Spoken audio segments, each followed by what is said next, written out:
One. Hey everybody, welcome to the Find Me Loot podcast. It's a podcast where we talk about video games, movies, life, anything we really want to talk about for the next 45 to 50-ish minutes. I'm Ellis, Hey, and I'm Jesse. and today we're going to be talking about E3 news. E3 Yeah, just wrapped up, like, I want to say like a week ago? Last probably. week? Somewhere around that time. I would think about a week, maybe 2 weeks, possibly. Lots of interesting Yeah. things occurred. I think that was one of the better E3s I've seen Yeah, in general. last E3 didn't have a lot at it, did it? It was, I mean, I it mean, had good games. It was just kind of bland. There wasn't a whole lot of knock your socks off, good entertainment. This one was what very much like well planned. was it last E3 that everything was closed off to the public, or was it the E3 before that? You remember that? Where No, I like don't. there was a period in E3 where they just wouldn't let anybody who wasn't like press or game devs onto the floor. It was kind of stupid. Yeah, isn't E3 all about like getting the games out to the normal audience and viewers? Uh huh. So yeah, that's just completely dumb to me. Yeah, but now they've gone back to the roots and they're opening up again, which is very smart. That's good. I'm glad to see So them return to that. it's very true. So today, we got a few games we're gonna hit off. We might finish up the list a bit later with more games next week. We might not. Might move on to something else, but who knows? We've looked into some stuff, watched some interviews, read some articles, and we got a few games lined up. Yeah. So Ready. why don't you start us off, Jesse? What's first thing you want to talk about on your list? Well, I think one of the bigger games that came out, well, the biggest panel I saw this year was the Bethesda panel, in my opinion, because of just all the stuff that they created and all the stuff they Yeah, released. It was like boom, boom, boom, boom, and everyone was like, "What do I buy? What do I throw my money at first?" yeah. There was a lot of happening with that, and definitely, I want to say it was Todd Howard. I believe that's his name. Uh, Probably. I he don't just really stole the care. show at the end. Oh, all right, but he's just had an amazing ending to that conference, and the beginning of that conference was really strange. They had a they had a band come out and perform, like a Really? full-on rock show. Huh. People were very confused. There was a lot of musical points in this E3 that was kind of weird, like with the whole PlayStation panel. That I can't Yeah. speak today. Yeah, they just like they start out with a little banjo and then they move on and then all of a sudden it's a piano later and you're like, No, it what is wasn't a going piano. on? It was a flute, right? Yeah, There it was was. a It was like piano it at was like one a point. Japanese flute. There was a piano at one point. It was Yeah, that like might have been the animation. yeah, a lot of the animations involved instruments, but I mean, still there was a lot of music. It was weird. Sure. So back to Bethesda. What you want to talk about from there, buddy? Um, so there's a lot of speculation going on a lot of their games, but specifically one that we saw that has a recent announced date this year is Fallout 76. So, Yeah, it's um, a, it's a lot around that game. first, may I mention, I'm interested. I'm ready. Yeah, I'm Yeah, surprised it's coming so soon. November 13th, I think, 2018. Yeah, it's crazy to think that a Fallout game's coming this quickly. Yeah, you would think they would kind of bounce off each other with like a Fallout, Elder Scrolls Fallout, but no, they're like, let's get the Fallout series going. Yeah, well, I think it's mainly because, like they mentioned in the conference, they had an idea that, they listened to their fans, their audience, and the audience wanted to play a Fallout multiplayer experience, and Bethesda was like, "All right, we'll try our hand at this." Yeah. One of the biggest things I want to mention so far is one of the questions that they all thought is how can you create a multiplayer experience with VATS, right? Like because VATS Yeah. always slowed down time. Mm-hmm. Well, apparently VATS will exist in Fallout 76. They've confirmed it. Oh. I'm getting all my information from IGN just so you all know. I don't want to plagiarize or anything, but it's gonna have an auto aim system essentially. It's not gonna slow down time, but it's just gonna automatically aim to the critical point. Okay.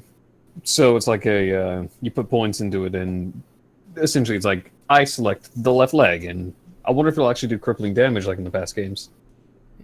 I think, okay, so they have a quote from Howard here that says, the idea is that if I'm not good at lining someone up and getting a headshot, but I've made my character good at VATS, now I can do that.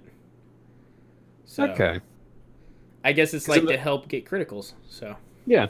In the past, with VATS, you could target like specific body parts, limbs, and if you hit that portion enough, it would potentially cripple the limb. Yeah. So I'm wondering if they're going to keep that system in for players, because, it's affected players in the past before. It sounds a bit stupid, but I'm just curious, if they're going to keep that in, because it was a real pain to get rid of that. I mean, there are a lot of people who base their characters off of crippling others to eventually kill them, like in the past single-player Fallouts.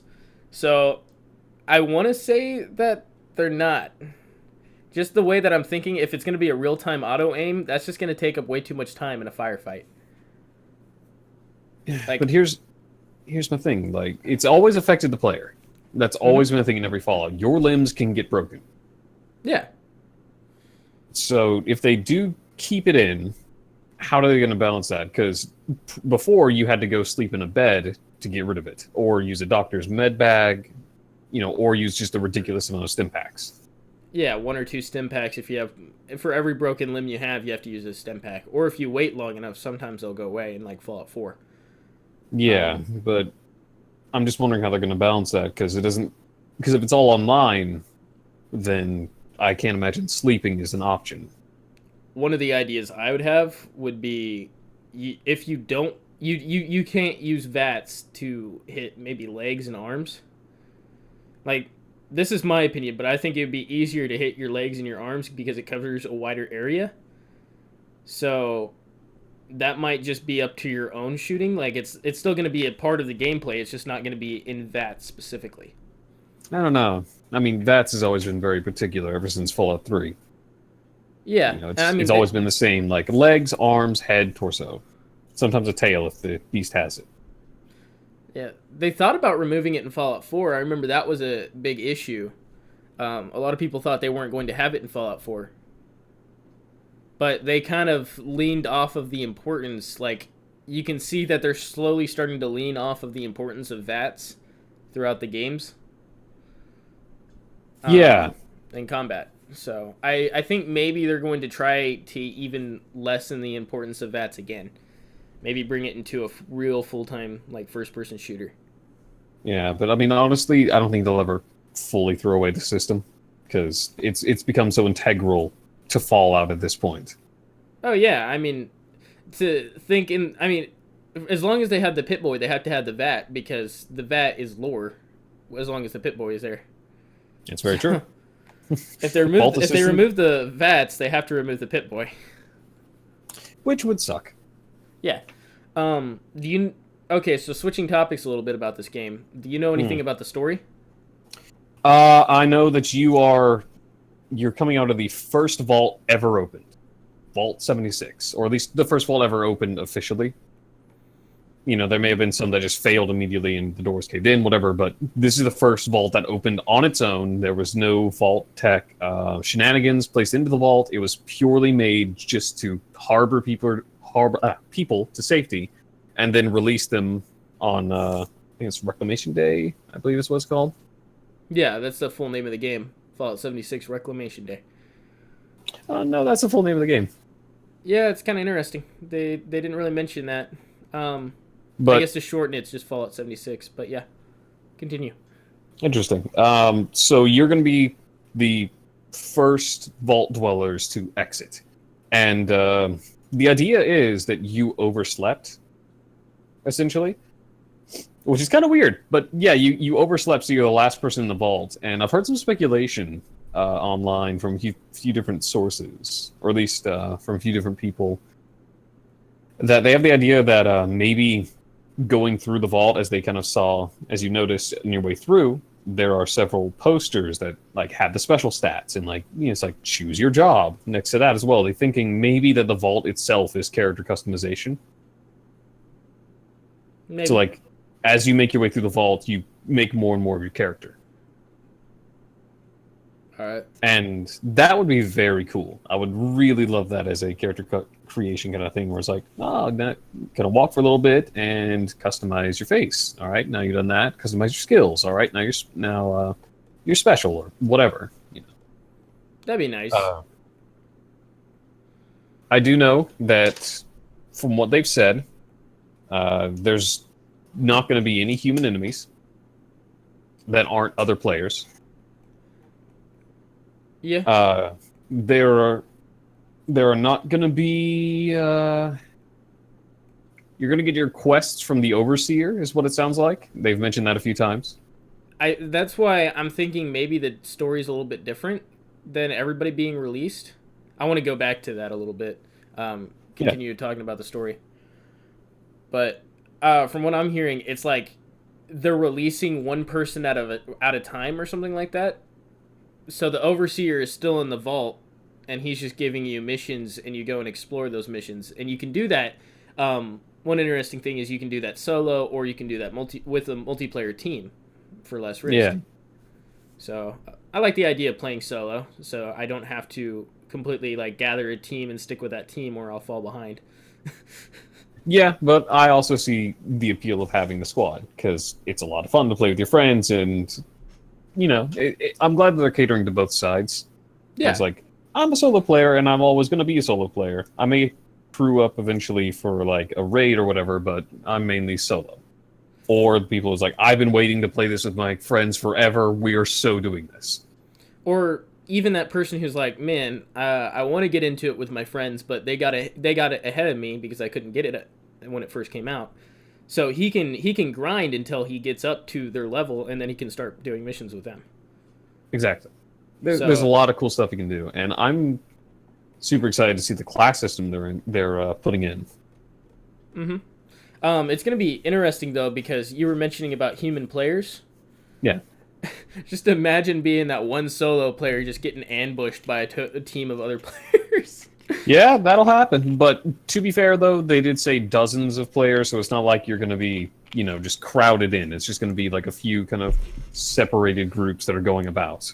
Yeah, and that's... Continue. I was just going to say that does cause one type of problem, though. Yeah, what's the problem? The problem is ganking. So, imagine, if you will, if everybody has the same quest, right? Just like an MMO, like, all right, go from here to there, from there to there. What's to stop players from just camping next to an objective that somebody has to complete and just mowing down new people? That's gonna suck.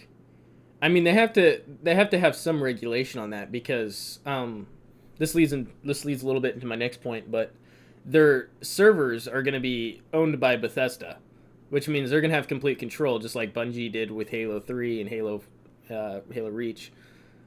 Fully dedicated servers. What? Fully dedicated. Yeah.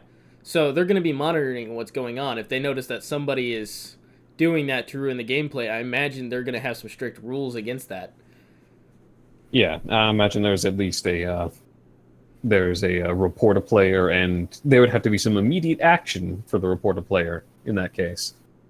Yeah, they might make an update as well where it completely screws over the player if they're caught camping in a mission area too long. Like, you remember The Witcher 3, if you kill too many cows on the update, they would send a god cow or whatever to come kill you? Oh, good. Yeah. It was a little thing that they do just to screw with the players who try to mess with the game in a way they didn't want them to. That's very true.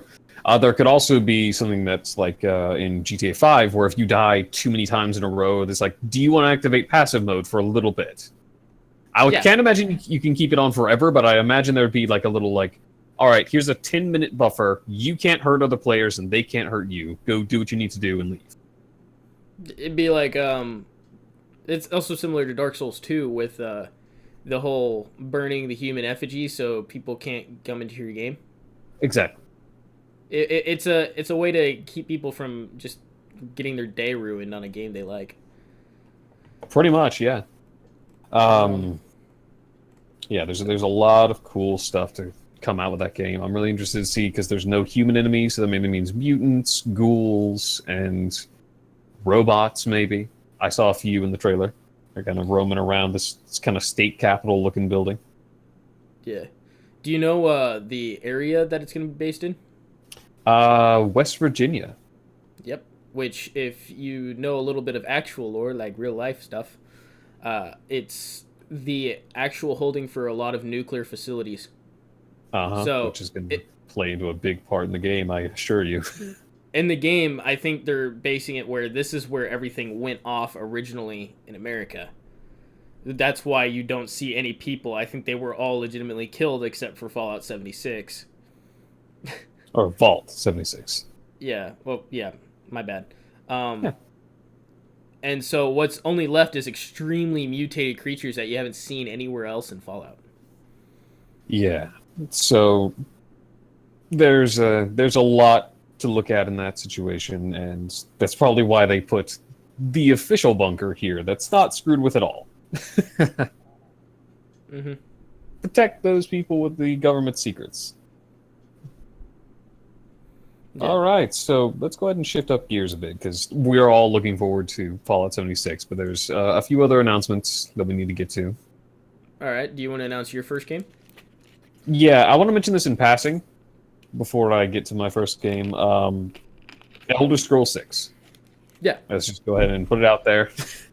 Everyone's excited, but you need to kind of realize that this game was announced to not be coming out until after Starfield, which is another game they announced, which are both coming for next gen. So we're looking 4 or 5 years down the road. Yeah, this is not something you need to be setting money aside for now. No, like they haven't even. The fact that they haven't even given it a title, if they're going to, it's not like Elder Scrolls 5 Skyrim. Mm-hmm. This is just Elder Scrolls 6 right now. Maybe they'll change that later. Maybe they'll just keep it Elder Scrolls 6. Who knows? But something we can talk about this game is the setting. So right now, just a teaser trailer, and they show this kind of rocky shoreline with a few like green hills roaming up and down, and you can see this large blasted, what looks like crater next to it. Yeah. And that made me think, just kind of like the general look of the way everything looks, that crater, it kind of reminded me of High Rock. In Skyrim? Yeah, well, not in Elder Scrolls in general. Okay. So High Rock is the home of the Bretons, and it's also right above Hammerfell. Mm-hmm. Which is home of the Red Guards, and High Rock is kind of this kind of, I guess the best way to describe it is kind of a British Isles kind of looking place. Very much British architecture. It has Orsinium, so it's the home of the orcs as well. And I'm a resident. I know a lot about the lore of Elder Scrolls, if you can't tell, but I'm a little bit less informed than he is, so yeah. So kind of looking over this, I wouldn't imagine it'd be a stretch to say this game's going to take place in either High Rock or Hammerfell or both. I wonder something. This just occurred to me. You know how every Elder Scrolls game has been set in a separate time period than the rest?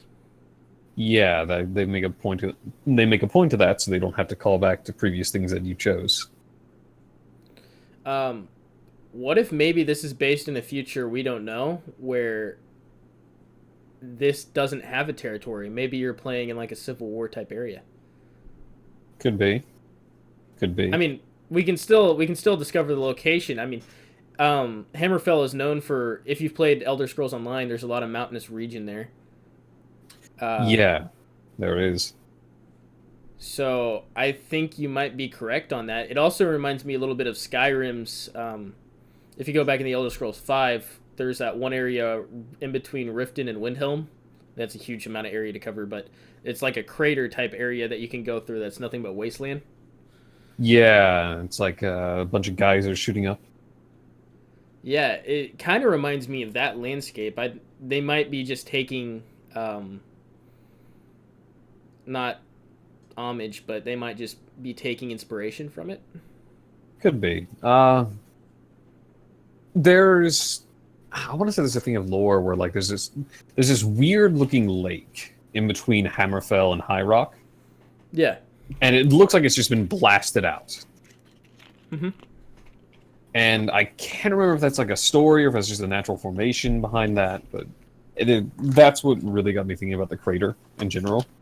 Yeah. And with High Rock being as small as it is, Mm-hmm. I could very easily imagine them tying High Rock and Hammerfell together. Okay. Making it kind of like, maybe not even exploring the whole of both of these kingdoms, but like large chunks of them at the very least. So making like an in-between game because they've covered all the areas in games past. Maybe they're trying to break in between. Could be. It's been like so long. It's the first game covered everything. You went everywhere, but the second game was Daggerfall, so that was in High Rock, and then there was another game later on that covered Hammerfell that was just called Hammerfell. Yeah, that was the third. No, the third was Morrowind. Fourth was No, I don't think the third was Morrowind. no, because the fifth was Skyrim. Fourth was Oblivion. Third was Morrowind. Second was Hammerfell. Yeah, well, no. Second was Daggerfall. I think Hammerfell just kind of snuck its way in there. It didn't have an official chronological order. I think it was just called Elder Scrolls Hammerfell. But okay.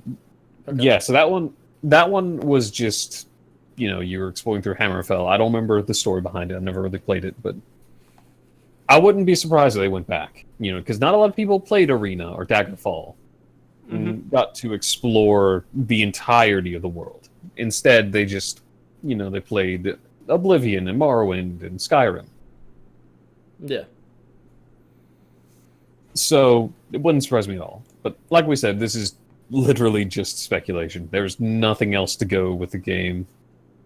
Except for that. Yeah, just some fun speculation on where we think it might be, and I'll place my money on Hammerfell or High Rock. If I had to choose, I'd say High Rock. It wouldn't surprise me to see them be like, oh, hey, it's actually spoof somewhere else. So I think maybe they're not even going to consider it anywhere. They might do a Civil War type thing, or they might say it's somewhere else on Nirn we haven't seen before. Well, there was a huge plot about the Thalmor in the past, in Skyrim. Oh yeah, with the fall of them when they went to the caves and then they lost their eyesight. No. The Thalmor Embassy. Oh, the Falmor Embassy. I was thinking of the Thalmor. There we go. Yeah, the Falmer is what you're thinking of. Gosh, their names are so similar. Well, yeah, they're all elves. But the Thalmor is the coalition between the Wood Elves, the High Elves, and the Khajiit. Yeah. And, or at least it was during the war, and then, I don't know if the Khajiit fell off later, but I know, at the very least, the High Elves and I believe the Wood Elves are working together. Mm-hmm. But, the whole plot was, everywhere else in Nirn lost the war between the Thalmor and the Empire, which is impressive. And it almost brought the end of the Empire, but the Emperor signed an accord outlawing Talos worship. And it's been enforced. So there's been a lot of strenuous kind of talks about that and how the Thalmor is this super powerful entity who can challenge the Empire. Yeah, who could challenge and defeat the Empire as they did. Yeah. However, in I don't know if you remember this, it's just a random quest you can get, but you can help return a noble lady back to her home who's wanted for selling secrets to the Thalmor back in Hammerfell. Yeah. And they say the revolution's live and well in Hammerfell, so there could very well be something that they're lining up for the next game there. Maybe. All right. That's just my speculation. Okay. So now that we've talked about that, I'm sorry, I'm trying to keep time. Oh yeah, it's all good. Let's move on to the next topic, shall we? All right. I went on that for a little while, so why don't you go All right. Here I had Spider-Man already up. There you go. You want me to go ahead and talk about that? Sure, let's go on. Since we both saw that trailer, let's do it. Yeah, and the gameplay. Okay. So, yeah. I'm just super excited about this game. It's made by Insomniac Games, Everybody which loves Insomniac. Creators of Spyro and Sunset Overdrive, two of the biggest games I think I've played in this year. Yes, I played Spyro again this year, the originals. It's super good. But the reason why, because when a lot of people were saying, I believe, back when they made Overdrive, that they should make a Spider-Man game. And they did. So, from everything I've heard, it's been nothing but good news coming from Spider-Man.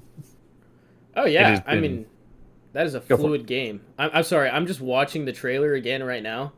And the fluidity of it, I can see why people thought that they should make a Spider-Man game after they made Sunset Overdrive.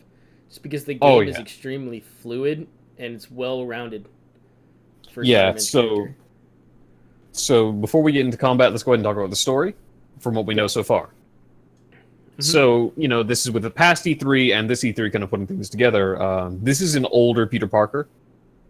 He's, if I had to guess, like in his mid to late 20s at this point. Maybe even 30s.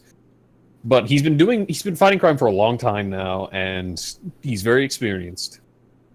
And he's going up against this guy who I believe is a new addition to the comics called Negative Man. Yeah. I don't know what his plan is. I don't know what he's trying to do. But Negative Man is causing a ruckus in New York, and Peter has to deal with it. So there is a plethora of villains. Just a ton of people to fight. All iconic, classic villains. With the new guy, Negative Man, coming in. We believe that he's working for the Kingpin. We got Electro. We have Vulture, Rhino, Scorpion. Just one after another keep lining up. And there's apparently another villain that we didn't get a chance to see in the trailer because it cut to black right before we saw him. Yeah. Which, if I had to put my money on, it's probably Venom. I'm feeling a Venom is an iconic figure. Maybe Carnage. Could be Carnage. But I mean, if Carnage comes up, Venom has to come up because the only way that Spider-Man in the past has been able to defeat Carnage on a huge level would be with Venom's help. Yeah, but I feel like very specifically Venom might make an appearance. Or it could just be the revealing of the Kingpin. But, I don't know, I got a gut feeling. I could be wrong, but I got a little feeling that Venom might show up. Yeah. If not as an enemy, maybe as a friend. You never know. Yeah, it's always a tricky relationship with Venom. Yeah, he hates him, but he loves him at the same time. I think it's more like the symbiote hates him, and so does the guy inside the suit. Yep. They only really work together when they have to. The thing is they never want him to die by anybody else's hands. So it's kind of like they refuse to let him die in any other circumstance. Exactly, because they have to be the one to do it. Yeah. So, moving on to the combat of this game. Oh, it looks beautiful. It looks fantastic. So, yeah. It's going to mix together, as opposed to previous games where it's just Peter Parker punching people and then maybe doing a combo. In this game, it looks like you'll have full control of both, physical, like punching and kicking, as well as fluid web-based combat as well. Mm-hmm. It looks like a lot of it's going to be air combat also, I think. Yeah, or a lot of swinging combat, but that's who Spider-Man is. Yeah, but I mean, they didn't implement that a whole lot in the past games, so I'm interested to see that. Oh, yeah, and there's going to be a lot of interaction with the environment, so I've seen Spider-Man pick up a car door or whatever, a sheet of metal, and swing that around at the enemies. I've seen him literally, I love some of the finishers as he literally just attaches them to the walls. Yeah. I'm a super huge fan of that. It's just such a Spider-Man thing to do. Mm-hmm. There's a stealth mechanic to it, so it looks like you can choose to either go stealthy and kind of recon the environment, then pick them off one by one if you can. Yeah. Which, because I've seen him do like above ground fatalities, essentially, where he like grabs them, brings them up, and ties them up very quickly. Yep. There's also, like a stealth detection meter. So there's going to be a couple options to combat. You can either rush in and just punch everybody and hope for the best. You can do a little scouting, maybe take out a few of the higher level guys, then rush in. It's a lot you can do. Well, it looks like this game's gonna. Sorry to interrupt. No, go for it. It looks like it's gonna involve a lot of stealth, considering how many big enemies he's going up against. That's gonna have to be a factor with a lot of players. Not to discourage anybody, but it's just like you're going up against a lot of enemies that it's gonna raise the difficulty of the game, and you can just see it in the trailer. Yeah. So I'd imagine there'd be I don't imagine they're going to pay too much on it. They're going to give you the option to do it, but I feel like it's one of those kind of stealth systems where it has to be one of those stealth systems where it's meant to take out a few people, but not everyone. But you can take out everyone, but it's not advisable, I'd say. Yeah. Take out some of the guys on the roofs nearby, and then jump in and kill everybody else. Quote unquote kill. Beat them up. Yeah. Unlike Spider-Man 2, you can't kill, probably. Well, I mean, I've seen him throw people off roofs, too. So... Hey, bringing back the good stuff. Bringing back the good stuff. They'll be fine. Yeah, they just had a broken leg. It's only 20 stories. Don't worry about it. Yeah, Spider-Man 2, that's coming out... jeez. Spider-Man 2, it's coming out 10 years ago. It's coming out real soon. Do you have the release date up right now? I can get one. I have to scroll through my notes. But while you're looking that up, also adding in suits that give you different abilities, kind of like in the previous games, which is going to be really fun. Yep. Man, this is a lot of scrolling. Oh, yeah, no, it's super varied.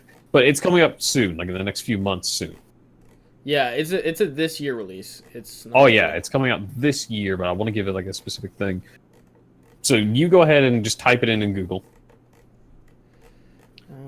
Jeez. And sorry, I'm scrolling through this. I was scrolling through the thing that you sent me. The list of trailers we have. The problem is there's 100 trailers. Too many to go through. Okay, so I'll go through IGN's article because it's shorter. Release date September 7th, 2018. So okay, fairly recently. Some of I'll be in school. It's definitely something to grab. Yeah, it's definitely something to grab. It's something that's gonna be amazing. Single player, playing your off time. I think perfect for a college student who has a little bit time on his hands. Yeah, it'll be great. Great fun experience. So, moving on to the next game because we've got to keep things going. I actually want to just take a few seconds. I'm gonna pull a surprise one on you. Sorry. How dare you? I just want to spend like maybe 2 or 3 minutes discussing one of the games that was announced called Jump Force. It caught my interest like yesterday. I didn't really pay a lot of attention during E3, but geez, that game looks good. I haven't heard of this. It's a Bandai Namco game, so it's obviously anime because Bandai makes a ton of anime games. But essentially, I guess what it's going to be, I don't know the full plot, so I'm just going to speculate a little bit. But this game. Yeah. Right. I was like, oh, this would be interesting, and I looked at it, and I was like, oh, it's this game. Yeah, it looks very interesting, doesn't it? Yeah. I don't know if it's my cup of tea, but yeah, it definitely looks like it'll need some explaining to do. I mean, it has a Battle of Z vibe where you have a 3D fighting environment for most of your levels, but the plot just kind of looks like all of these characters came to life in the actual world and they have to save it from their villains. So they kind of have to team up together. Yeah. It's going to feature characters such as Luffy from One Piece, Naruto from Naruto, Shippuden, it looks like, the older version, and Goku from Dragon Ball Z. I also saw one with Death Note. There was a Shinigami in the trailer. Yeah, I'm wondering how far into anime this is going. It doesn't look like it's going to make a ton of characters, but there's going to be some cool ones. If they're gonna have you know, those guys.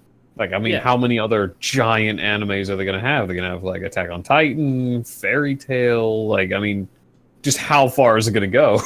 I think they're just gonna stick with action because I mean, all of the characters they have are action heroes except for the Shinigami, which I have no clue why he's there. He's not even gonna be a playable character for as far as we know. Yeah. I mean, there's just a lot of questions right now. Like, what is it? Why are they all fighting Frieza? Yeah, so ultimately, I think I'm just gonna end it with this because I don't know a whole lot more about the game. It can be either great or it can be very bad. Depending on, I mean, the trailer looks like it's going to be good, but they can very well screw it up, as we've seen in past fighting games. Yeah, I'm definitely going to keep my eye on it because who knows Yeah, what this could entail. This I could, think it has the potential to be a really good fighting game. yeah, it definitely does. So yeah. All right, moving on. So we discussed Fallout 76, Jump Force, Elder Scrolls 6, and Spider-Man. Yep. All right. So I'm going to move on to the last game I'm going to talk about, which will be Kingdom Hearts 3. Hit All me with the right. questions, buddy. I mean, just give me an overview first of what you think, what you saw, and then I'll jump into questions. Okay, so I did not see the Xbox trailer. I mean, I saw like the 2014 Xbox trailer, which it doesn't look that much different from what I think, like gameplay wise. This one Uh, has Frozen.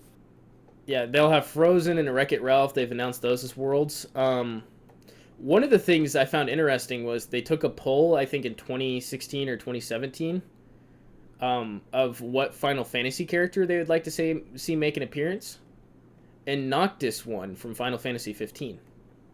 Hmm. Interesting. So possibly we could be seeing him in the game. Could Um, be. and it will also be Kingdom Hearts 15th anniversary, so kind of, interesting detail. Oh, really? Yeah. Oh, that'd be quite the, like, guess what? Uh-huh. So I saw something interesting in that trailer. What? They turned into cats. Oh, they've Did you always see turned that? into different animals. But I did No, no, not see no. that now.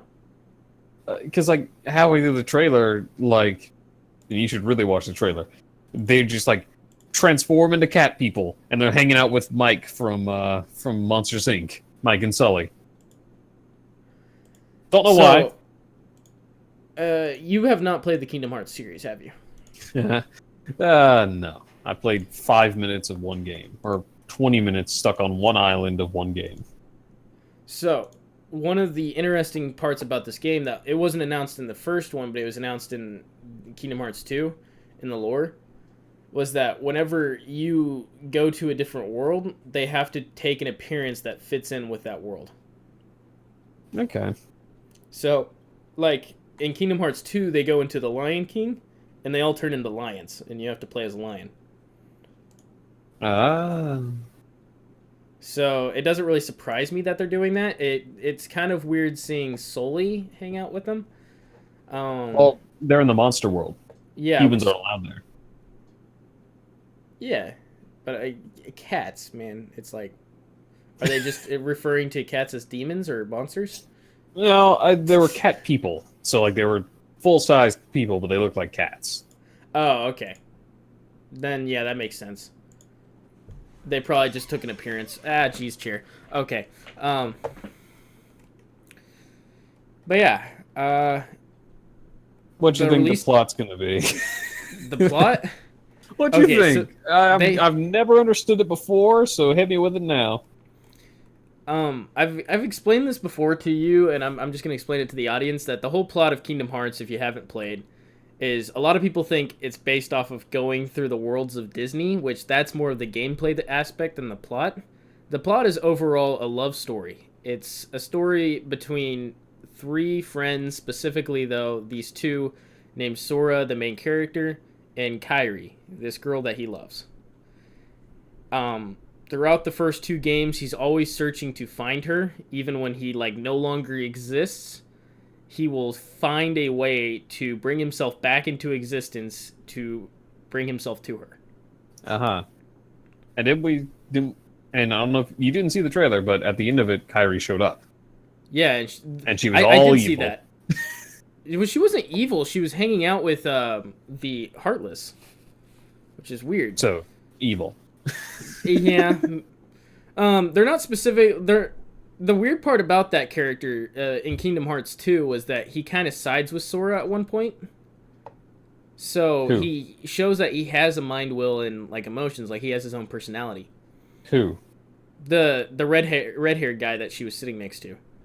Oh, okay. So I'm thinking maybe she's not evil. But, of course, this kind of is contrary if you listen to the song that's supposed to be the theme for it. The song is very much written in 3/4 time, which means it has a lot of suspense if you're caught up on your music theory. 3/4 time usually makes, like, the first beat is always really heavy. It goes bum, bum, bum. And judging from that, it's going to be a very suspenseful game. You're not going to know what's going on. I've had a lot of time to know what's going on. I've had a lot of time to analyze this piece of Oh, music. yeah. It's And a great so- song. It's super pretty. It is. And if you listen to the lyrics, it's like they start off with saying, like, I've lived in a kingdom of thieves, which kind of shows that everybody else is lying to him around him. So he might be questioning his own morality, or she might be questioning her own morality. But at the end, she always the song will always say, like, if you love me, don't tell me you're thinking twice, or don't think twice. So Okay. maybe there's going to be some one. All right. Hey, sorry, this is gonna sound weird. It was mid-sentence, so our video cut out, or audio cut out, so I had to splice this together in the future. Reminder, Jess, you do that. So yeah, let's just continue for a few minutes. There's obviously gonna be some struggle in Kingdom Hearts 3, telling from the song. Okay, that's where Yeah. we stopped. Cool. Well, yeah. I'm definitely looking forward to seeing this game. Uh-huh. I would encourage you to play the first two as well, or at least catch up on the lore of it. Yeah. They're good games. It's gonna be a long wait. gotta get through a lot of things to get there. So we're running up on the end of this, but there is one more game I wanted to hit on, Yeah. and I'm throwing you for a loop now. All right. You threw me for a loop.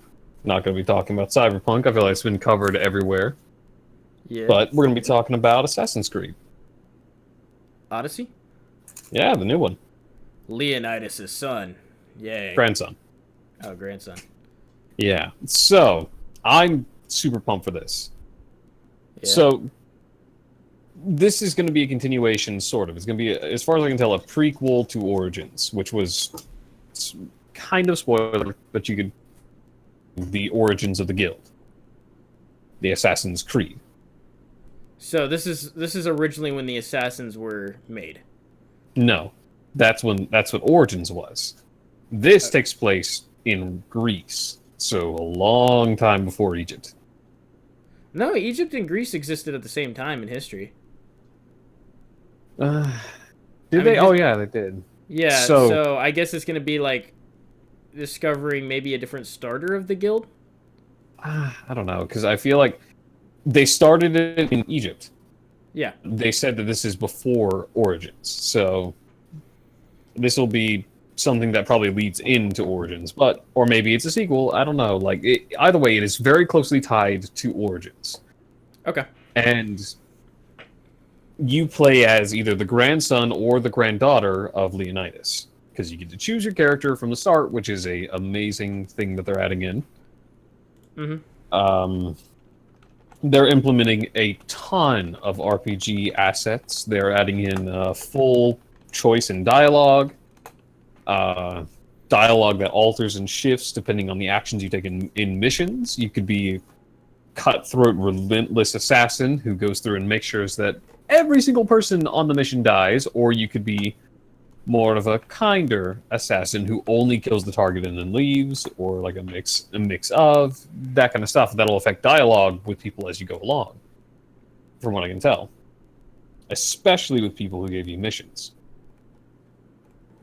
Okay. So, yeah, as opposed to just like in the past, where if you were given a mission of only kill this guy, if you kill anybody else, the mission fails, right?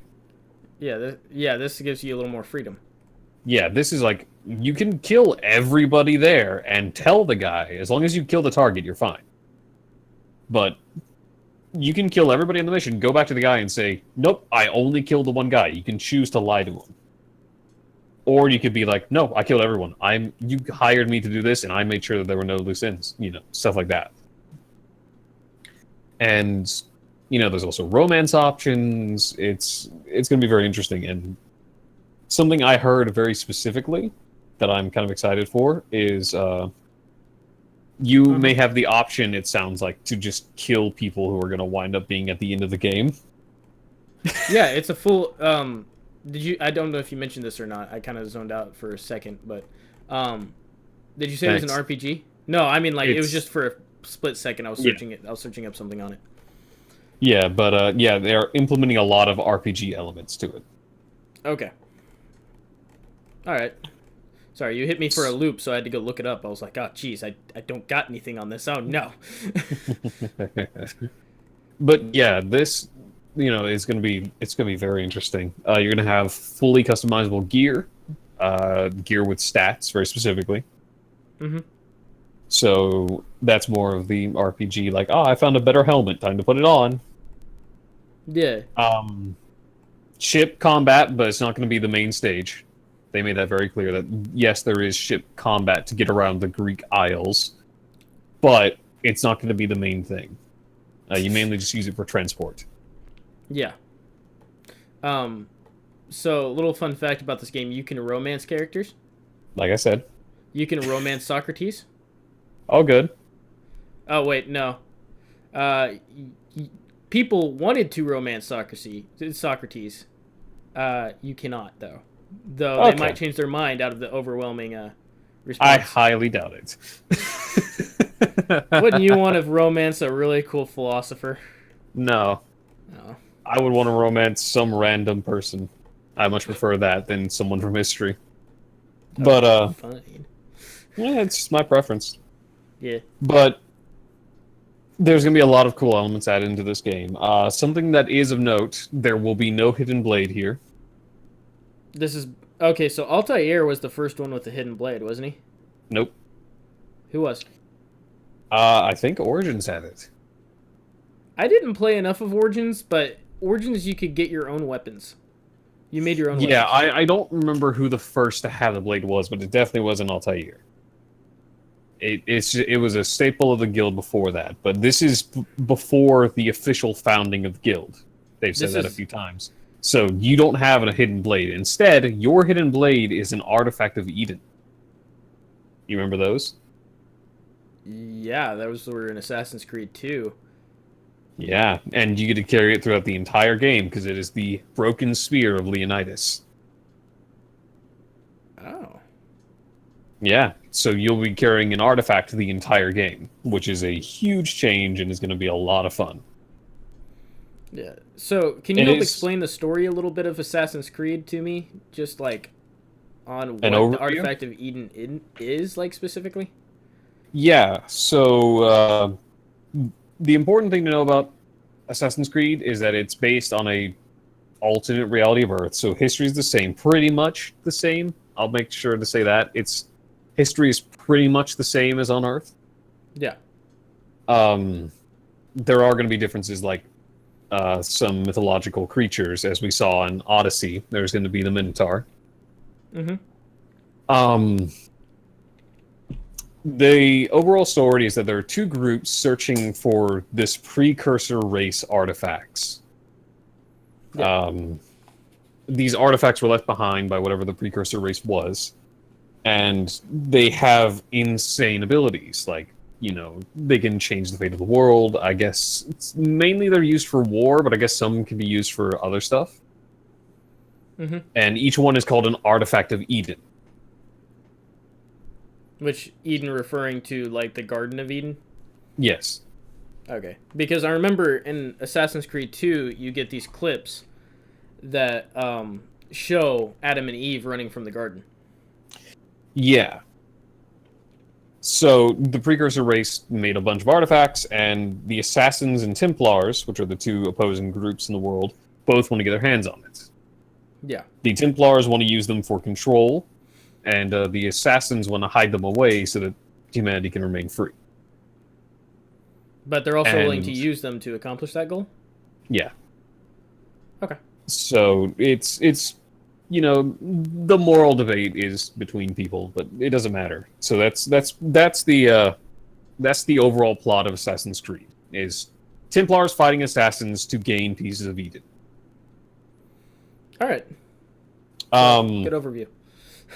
Yeah. So in Odyssey, it looks like you already have a piece of Eden in that, albeit a broken one, and you're going to be able to do a lot of fun stuff with it. Like I saw, apparently it's going to function as your hidden blade, so it's a dagger. It's going to be concealable. Yeah. I imagine you'll be able to walk around with at least, maybe with it unsheathed. You know, tuck it up under your sleeve or your armor gauntlet or whatever. But Well, you maybe don't have you won't. a sleeve. I know, armor gauntlet. Yeah. But bracer. Okay. Maybe or maybe not. I saw the assassin jump off of a roof and slam it into the ground, making a shockwave. Okay. It looks like there's going to be a lot of uses for it, and there is going to be a skill tree. Good. I'm pretty certain there's going to be a skill tree. I think I remember them confirming that. It's been a while, and I don't have the time to look through the interview right now, but there is most definitely going to be a lot to do in this game. And a happy return. Mm-hmm. It's kind of a minor thing, but do you remember in Black Flag the sea shanties you could collect? Yeah. They're going to be bringing those back in a version where you can go through town and collect these old Greek songs, and your crew will sing them to you in Greek, and eventually they'll begin singing songs of your praises and your achievements. Yeah, so you'll be crafting your own heroic Greek tale on your own. You'll become essentially a Greek hero in one shape or form. Yeah, in this form of history. Yeah, in this history. Did you mention that they could play as a girl? Yeah, that you could choose your character from the beginning. You missed a lot of my opening. I'm sorry. It's fine. I'm sorry. But it's all good. I'm thinking the game's gonna be very interesting. I want to get through the other Assassin's Creeds before I get to that because I have a ton. I own a ton of games and I need to get through them before I buy more. Honestly, I feel like the only one you need to play before this game is Origins, because apparently it's tied very closely to Origins. Well, yeah, because Origins was basically its own game. It was so different than the rest that there's really no need to play the rest. Though I want to play Black Flag for the fun of it. I like. Black Flag's amazing. Syndicate's really fun as well. Yeah, I have Syndicate. I have Black Flag. Right now I'm playing through 2 because I was so close to finishing it. I might as well go back and do it. Yeah. So there's a ton of games coming out. I'm super excited to play them, and we hope you are as well. Yeah. As we're coming up on the end of this. So, that. thank you all for listening. Thank you all for tuning in. We don't really have Twitter handles yet. We'll get on that later, maybe. Once we can start getting some stuff, leave comments, like the video. One last thing I want to discuss before we're done. In previous versions of the podcast, anniversary by the way. Oh yeah. Yeah, it's our 1 year anniversary, though you will find none of the other videos. We deleted them. Okay. Good. We did these things where we would choose video games for each other to play. Yeah, and report back. Yeah. It became kind of a fun thing for me. It encouraged me to continue playing. So, do you want to go first, or you want me to go first? I mean, you kind of hit me with a curveball, so you go first while I look at my games. Okay. Well, we'll be going through a list and finding out because, jeez, We don't know what each other own anymore. What was the time limit that we put on it last time? At least 2 hours or something? Yeah. Spend at least, and yeah, we're gonna be really busy in these coming weeks, so I'd say we might want to drop that down to an hour. Yeah. I would say if you Hour, can get 2 in hours 2 hours, if you can. if you can get in 2 hours, do it. If you can't, don't. No need. Yeah, 1 hour if you can, but Um. 2 hours would be preferable. Okay. So I think I already challenged you to do this at one point, but Kingdom Hearts. I think that'd be. Felt it coming. And I'm gonna at least say it might not take you an hour, but at least get past the beginning level because I think once you get past that, the game will be fun for you. I have a save. What? I have a save past that. Don't worry. Oh, I'll really? just load into that. Not gonna lie, I replayed that game, and it took me an hour to get past that level because I could never remember where anything was. Do you feel the burn that is the opening song in that? Yeah, It you just hate your life. haunts me. You want to just Haunts bang your me. head against a brick wall. Yeah. All right. I don't know. I don't remember what you own exactly, but I know I I'm going own to a challenge lot. you to do. Do you have any of the old Fallouts? I have 3 in New Vegas. I challenge you to play 3. 3, at least 2 hours. Fallout. Yeah, at the very least, at least 1 hour. But if you can get 2 in, that's great. Okay, I can do that. All right. We'll get back on that next time. So we have. I think we'll link. We'll be doing some streaming, a little bit. We'll be trying that out. We'll link that down below, right? Yeah, we'll try a stream. I think. Should we go with Tuesday or Wednesday? Let's not put a timeline on it yet, but we'll at least link the channel. Yeah. If you We're wanna looking at the cakes. know when we go live, you can go to the link and just look it up. It will pull you up to the channel, and you can follow it, and you'll get a notification whenever we start streaming. So yeah. Have a good time enjoying all these new games, guys. We'll see you next time. See ya.